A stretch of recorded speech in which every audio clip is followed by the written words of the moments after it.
नमस्कार, उत्तराखंड की खबरों के साथ मैं हूं मनोज मानस। खबरों का रुख करेंगे उससे पहले देख लेते हैं इस वक्त की अहम हेडलाइंस। नवरात्रि की नवमी पर देवी मंदिरों में भीड़, मंदिरों में उमड़ा भक्तों का सैलाब। श्रद्धा और आस्था का दिखा अद्भुत संगम। मां के दरबार में विशेष हवन और पूजन।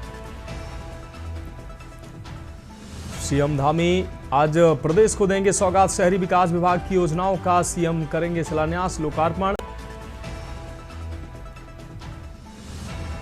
प्रदेश में आईसीयू सेवाओं की गुणवत्ता होगी बेहतर। एसओपी रख रखाव आपूर्ति की तय होगी जवाबदेही। सचिव स्वास्थ्य की अध्यक्षता में हुई थी बैठक। विशेषज्ञों ने गुणवत्ता सुधार के दिए सुझाव। धामी सरकार की ऊर्जा जरूरतों के लिए नई पहल। त्यूनी प्लासू जल परियोजना को मिली मंजूरी। पर्यावरण मंजूरी से परिवारों को होगा पुनर्वास। पिथौरागढ़ से मुंशियारी, हल्द्वानी से अल्मोड़ा के लिए आज से हेली सेवा शुरू। संचालित सेवा का होगा अलग अलग किराया।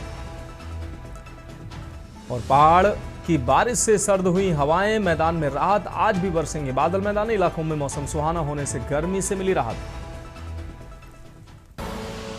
आप देख रहे हैं के न्यूज, खबरों का सारथी। और अब खबरें विस्तार से। सीएम पुष्कर सिंह धामी का मुजफ्फरनगर का दौरा कल है। उत्तराखंड के शहीदों को श्रद्धांजलि देंगे सीएम धामी। कल 11 बजे मुजफ्फरनगर पहुंचेंगे सीएम धामी। कार्यक्रम में यूपी उत्तराखंड के कई मंत्री भी शामिल होंगे। नेशनल हाईवे 58 पर उत्तराखंड का शहीद स्मारक। छपार थाने के रामपुर तिराहे पर है यह शहीद स्मारक। तो कल 11 बजे मुजफ्फरनगर पहुंचेंगे मुख्यमंत्री, उत्तराखंड के मुख्यमंत्री पुष्कर सिंह धामी। कार्यक्रम में यूपी उत्तराखंड के कई मंत्री भी शामिल होंगे।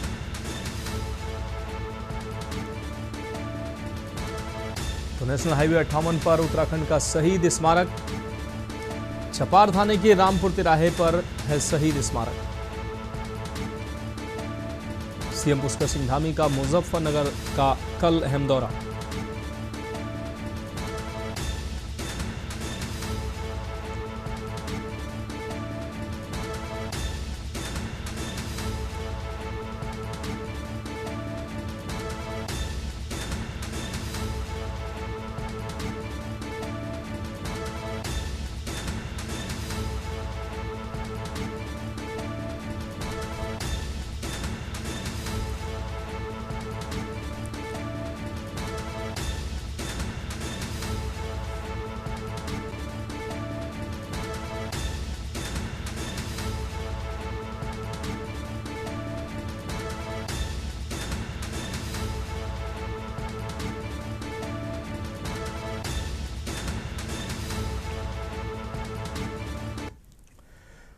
रुक करेंगे अगली अहम रिपोर्ट का कानपुर के रावतपुर से। उत्तर प्रदेश के कानपुर के रावतपुर से शुरू हुआ आई लव मोहम्मद बैनर विवाद का असर धीरे धीरे अन्य राज्यों में भी पड़ता नजर आ रहा है। आपको बता दें कि बीती सोमवार की रात देहरादून के पटेल नगर में सोशल मीडिया पर आई लव मोहम्मद के बैनर को लेकर एक युवक द्वारा गलत टिप्पणी के कारण हजारों की संख्या में कुछ अराजक तत्व एकत्रित हो गए और सड़क जाम कर प्रदर्शन करने लगे।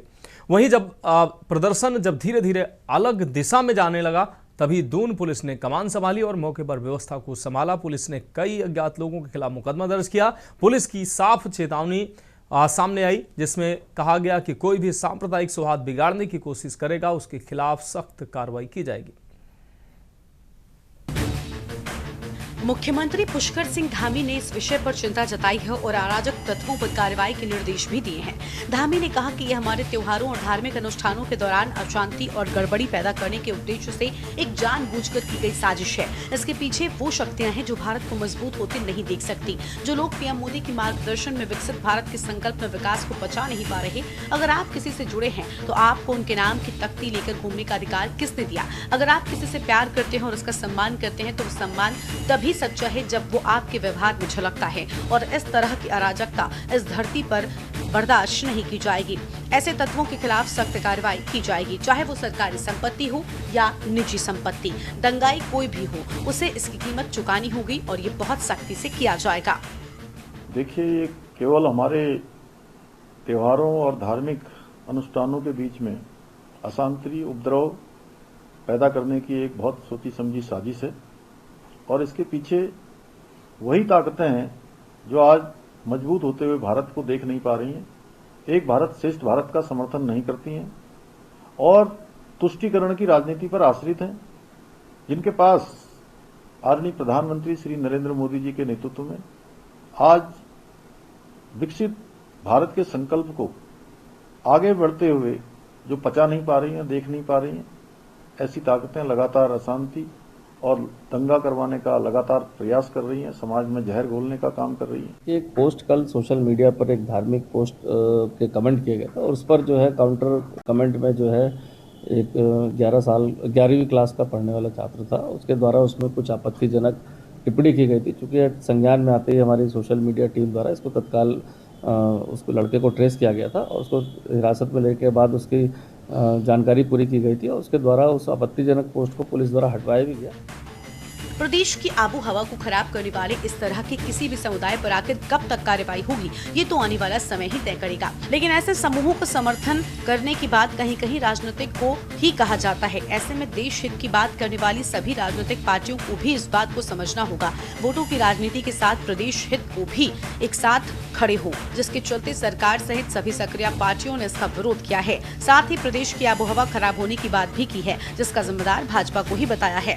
फिजाओं में जहर घोलने का जो कोई भी प्रयास कर रहा है उस पर कड़ी से कड़ी कार्रवाई होनी ही चाहिए और कहीं न कहीं ये शुरुआत तो स्वयं भाजपा ने की है। आप मुख्यमंत्री पुष्कर सिंह धामी जी का 4 साल का कार्यकाल देखिए, आखिर वो कौन है जो लगातार थूक जिहाद, लव जिहाद, लैंड जिहाद, नकल जिहाद का बात कर रहा है। तो जिहाद का जिसको अर्थ नहीं पता, अर्थ का अनर्थ कर रहे हैं, लगातार ध्रुवीकरण कर रहे हैं। उत्तराखंड क्रांति दल की जो अवधारणा रही है अपने राज्य स्थापना की, वो एक शांतिप्रिय और एक शांतवादियों के राज्य के लिए थी। लेकिन वर्तमान से जो राष्ट्रीय दलों का जो चरित्र है और उनकी जो राजनीति इतनी गिर गई है कि वो अपने राजनीतिक एजेंडा बढ़ाने के लिए जो दंगा फैलाते हैं, जो तुष्टिकरण की राजनीति करते हैं, जो जातिवाद की राजनीति करते हैं, जो धर्मवाद की राजनीति करते हैं। कि मोहम्मद का नाम लेना गुनाह हो अथवा नहीं हो, लेकिन इसमें जिस प्रकार से उनकी मानसिकता है, पुलिस पर पथराव करना और पुलिस को गालियां देना और अन्य आमजनों को तंग करना, वो किसी भी रूप में बर्दाश्त नहीं किया जाएगा। अपने अपने मजहब के अनुरूप पूजा पाठ पद्धति करने की सबको स्वतंत्रता है, लेकिन उसके आड़ में किसी अन्य को परेशान किया जाए, ये कदापि उचित नहीं है। इस घटना के संबंध में आईएसबीटी चौकी इंचार्ज हर्ष अरोड़ा की तहरीर के आधार पर कोतवाली पटेल नगर में कई अज्ञात लोगों के खिलाफ मुकदमा दर्ज किया गया है, जिसके बाद पुलिस भीड़ में शामिल उन लोगों को तलाश रही है जो माहौल खराब करने की कोशिश कर रहे हैं। पुलिस का कहना है कि मामले में जो भी आरोपी होगा उसके खिलाफ कड़ी कार्रवाई की जाएगी। तो वहीं सभी राजनीतिक पार्टियों ने इसका विरोध भी जताया है। सवाल सिर्फ यही है कि प्रदेश में इस तरह के प्रदर्शन आखिर कौन करा रहा है, कौन देवभूमि की शांत हवाओं में नफरत का जहर घोल रहा है, जो अब सिर्फ जांच का विषय पर टिका है। अगर जल्द इसका पता कर अपराधियों पर कार्रवाई नहीं हुई तो आने वाले समय में इसका खामियाजा प्रदेश को भुगतना पड़ सकता है। Uttarakhand desk report. अब बढ़ेंगे अगली अहम खबर की ओर। खबर मसूरी से है, जहां मुजफ्फरनगर बवाल को लेकर विभिन्न संगठनों व राजनीतिक दलों ने, आपको बता दें, चौघान पाटा में धरना दिया। इस दौरान मुजफ्फरनगर बवाल में शहीदों को श्रद्धांजलि देते हुए दोषियों को दंडित करने की मांग की गई। वक्ताओं ने कहा कि मुजफ्फरनगर बवाल के दोषियों को आज तक सजा नहीं दी गई है, जो कि सरकार के लिए डूब मरने की बात है। वहीं सोनम वांगचुक की गिरफ्तारी के विरोध में 3 अक्टूबर के शाम को कैंडल मार्च निकालने की बात कही। धरने में वक्ताओं ने प्रतियोगी परीक्षाओं में पेपर लीक, खनन कारोबार तथा लद्दाख में पृथक राज्य की मांग को लेकर संघर्षरत वैज्ञानिक एवं सामाजिक कार्यकर्ता सोनम वांगचुक की गिरफ्तारी की कड़ी निंदा की।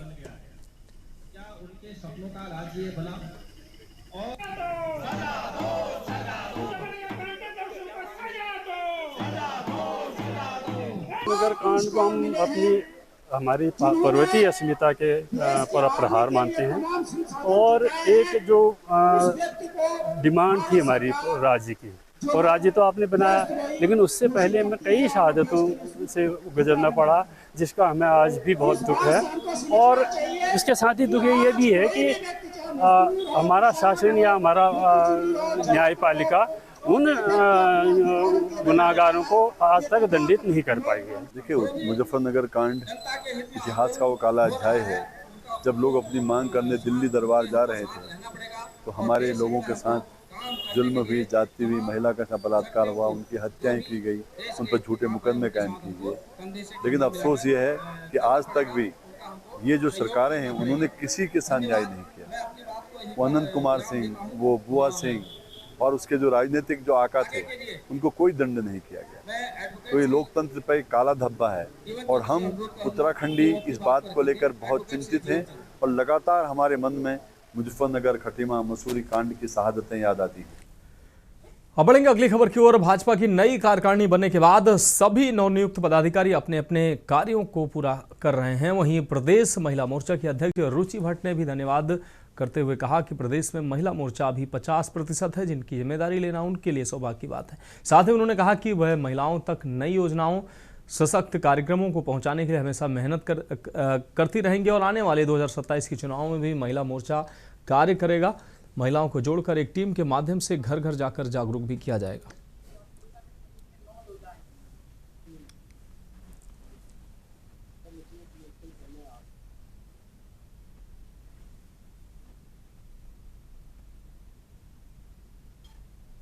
उन्होंने मुझ पर विश्वास जताया और ये बहुत बड़ी जिम्मेदारी, क्योंकि हमारे प्रदेश में महिला मोर्चा 50% है, तो उनकी जिम्मेदारी लेना मेरे लिए बहुत सौभाग्य की बात है। और इस टेन्योर का मेरी खास बात ये रहेगी कि महिला मेरे लिए प्राथमिकता के तौर पे उनके लिए जो योजनाएं, उनके लिए जो कार्यक्रम, उनको सशक्त करने के लिए जो सरकारी कार्यक्रम चल रहे हैं, चाहे वो मोदी जी द्वारा हों, चाहे माननीय हमारे पुष्कर सिंह धामी जी द्वारा हों, उन तक जन जन तक ये योजनाएं पहुँचें और वो लोग इस योजनाओं का लाभ उठाएं। और खासकर भारतीय जनता पार्टी ने जो भी रोड मैप उनके लिए भी तैयार किया, वो उस पर हम लोग काम करेंगे। अब रुक करेंगे अगली खबर का। खबर देहरादून से है, जहां हमेशा की तरह इस बार भी अच्छाई पर बुराई, आपको बता दें, बुराई पर अच्छाई की जीत का प्रतीक पर्व दशहरा धूमधाम से मनाया जाएगा। जहां राजधानी में बीते करीब 77 वर्षों से परेड ग्राउंड मैदान पर दशहरा मेला आयोजित होता रहा है। एसपी सिटी प्रमोद कुमार ने परेड ग्राउंड पहुंचकर तैयारियों का जायजा लिया। दशहरा मेला कमेटी के अध्यक्ष संतोष सिंह नागपाल ने बताया कि हमेशा की तरह बन्नू बिरादरी दशहरा कमेटी भव्यता से मेला आयोजित करा रही है, इसलिए इस वर्ष रावण के पुतले की लंबाई बढ़ाकर 121 फीट ऊंची की गई है। इसी तरह मेघनाथ 70 और कुंभकर्ण का पुतला 75 फीट ऊंचा रखा गया। इसके अलावा भव्य शोभा यात्रा भी निकाली जाएगी।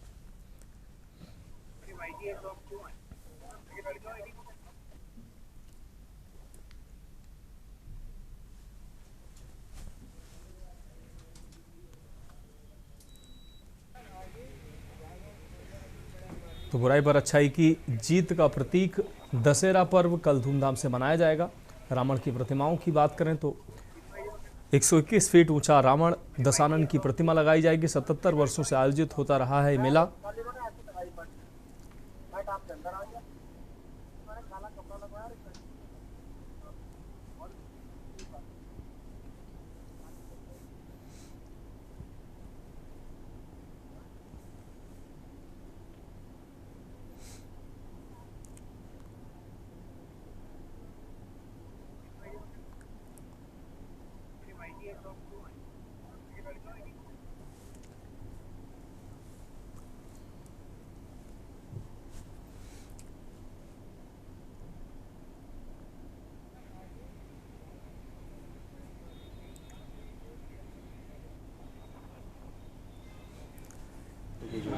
दशहरा पर्व मनाया जाए, तो उसी के दृष्टिगत जो हमारा प्रतिवर्ष की तरह यहाँ परेड ग्राउंड में जो है दशहरा जैसा मनाया जाएगा। यहाँ रावण वगैरह की पुतली जो है वो भी यहाँ पे उनका जो है जलाया जाएगा। तो इसी के दृष्टिगत जो हमारे रामलीला और दशहरा कमेटी के जो नुमाइंदे थे उनके साथ अभी मीटिंग हुई है और विस्तार से चर्चा की गई है। पर अच्छाई की जीत का प्रतीक ये दशहरा महोत्सव, ये हमारी दशहरा कमेटी दशहरा महोत्सव पिछले 78 वर्षों से मनाती है। इस साल भी बड़ी धूमधाम से ये दशहरा पर्व मनाने की तैयारी है और इस बिरादरी के और इस दशहरे के संस्थापक हमारे सेठ लक्ष्मण दास विरमानी जी रहे हैं, जिनकी बदौलत आज मैं 15वीं बार यहाँ पर प्रधान बन के सेवा का मौका मिला है।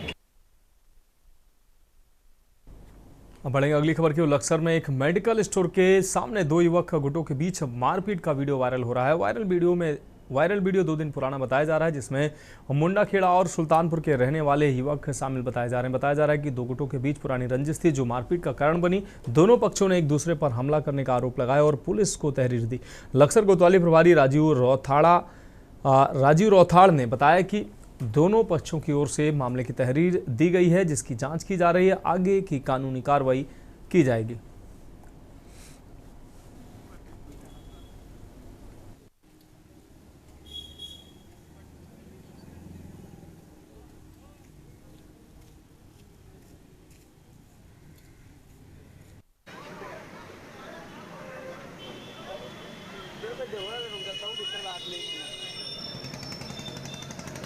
इतने अपने आलू के बना ले ये देखिए वीडियो बना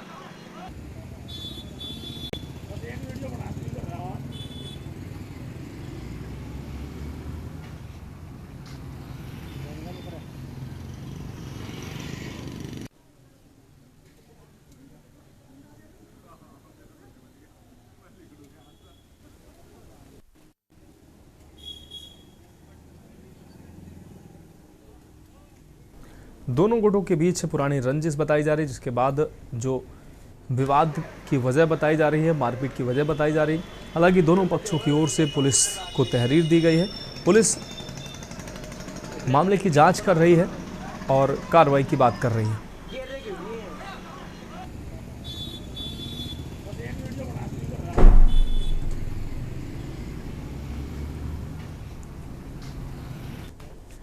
फिलहाल खबरों में वक्त एक अहम ब्रेक का, जल्द हाजिर होंगे। आप देख रहे हैं के न्यूज, खबरों का सारथी। ब्रेक के बाद उत्तराखंड की खबरों में एक बार फिर से आपका स्वागत है। उत्तराखंड सरकार द्वारा प्रदेश के हर जिलों में सहकारिता मेले का आयोजन किया जा रहा है। इसी क्रम में अल्मोड़ा में आयोजित होने वाले सहकारिता मेले को लेकर सहकारिता से हस्तशिल्प संरक्षण थीम पर आधारित 7 दिन सहकारी मेले का आयोजन किया जा रहा है। ये मेला 3 अक्टूबर से 10 अक्टूबर तक चलेगा। इस मेले में सहकारिता मंत्री धन सिंह रावत, कैबिनेट मंत्री रेखा आर्य और केंद्रीय सड़क परिवहन राज्य मंत्री अजय टम्टा अलग अलग दिनों में प्रतिभाग करेंगे।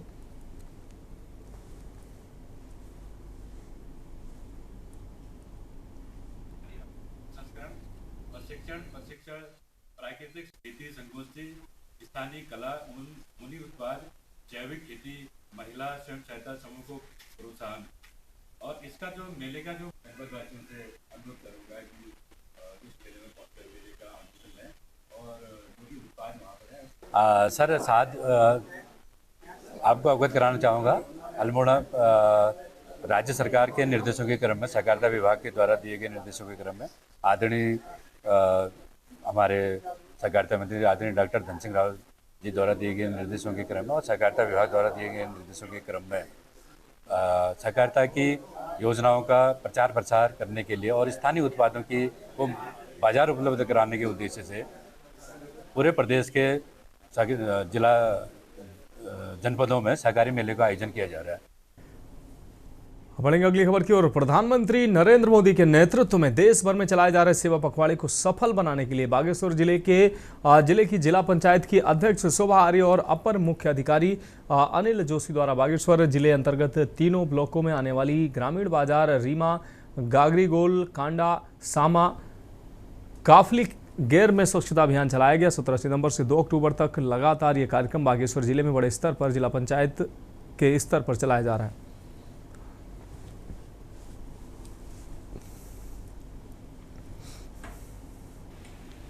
सेवा पखवाड़ा 2025 में जिला पंचायत द्वारा जिले की ग्रामीण बाजारों में स्वच्छता अभियान चलाया जा रहा है। इसके अंतर्गत कौसानी, देवनाई, डंगोली, सामा, कांडा, रीमा, गागरीगोल ये स्थल चयनित किए गए।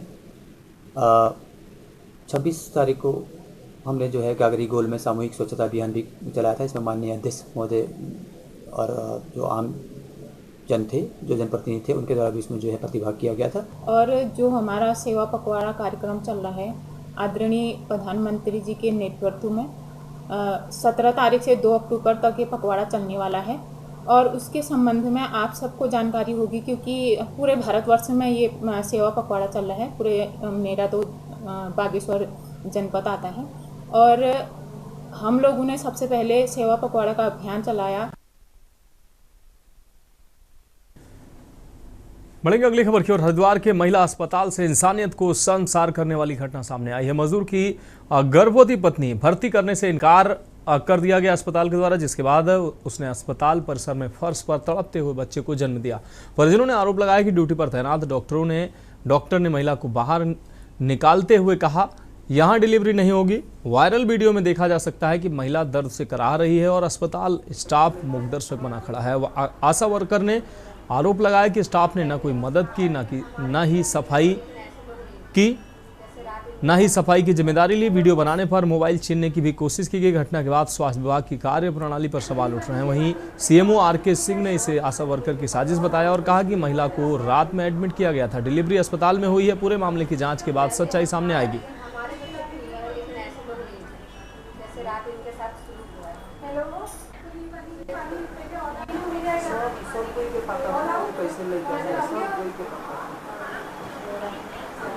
पहले भी था, लेकिन हमारे को तो नहीं है, लेकिन ऐसे लोग नहीं थे जैसे रात इनके साथ शुरू हुआ है। हेलो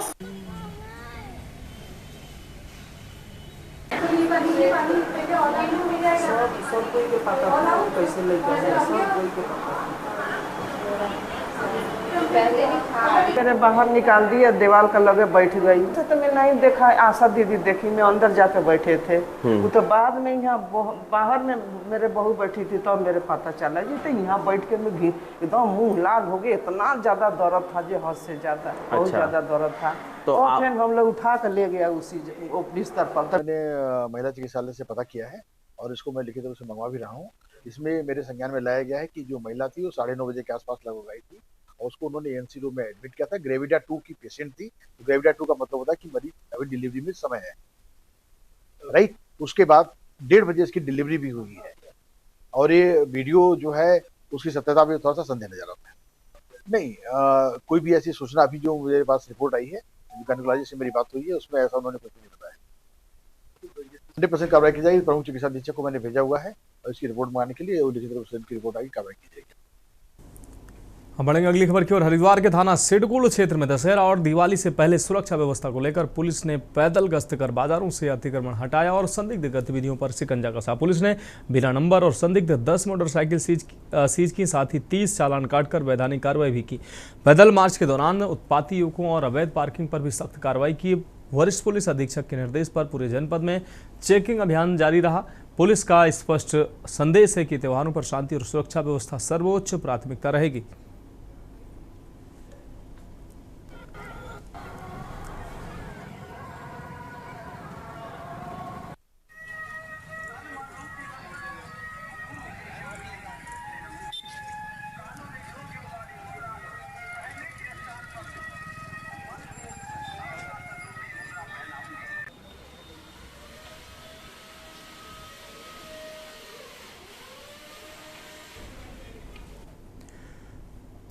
बढ़ेंगे अगली खबर की ओर। कोटद्वार में लैंसडाउन डिवीजन से सटे बिजनौर जनपद के आपको बता दें अमानगढ़ टाइगर रिजर्व में बाघ के शिकार के बाद से पूरे उत्तराखंड में हाई अलर्ट घोषित किया गया है। इसी हाई अलर्ट को देखते हुए लैंसडाउन डिवीजन और कालागढ़ टाइगर रिजर्व ने अपनी QRT को एक्टिव करते हुए संवेदनशील स्थानों पर नजर रखने के साथ ही छापेमारी के आदेश दिए हैं। लैंसडाउन डिवीजन के DFO जीवन मोहन के अनुसार अंतर्राज्यीय बॉर्डर होने के कारण दोनों डिवीजनों की संवेदनशीलता और बढ़ जाती है।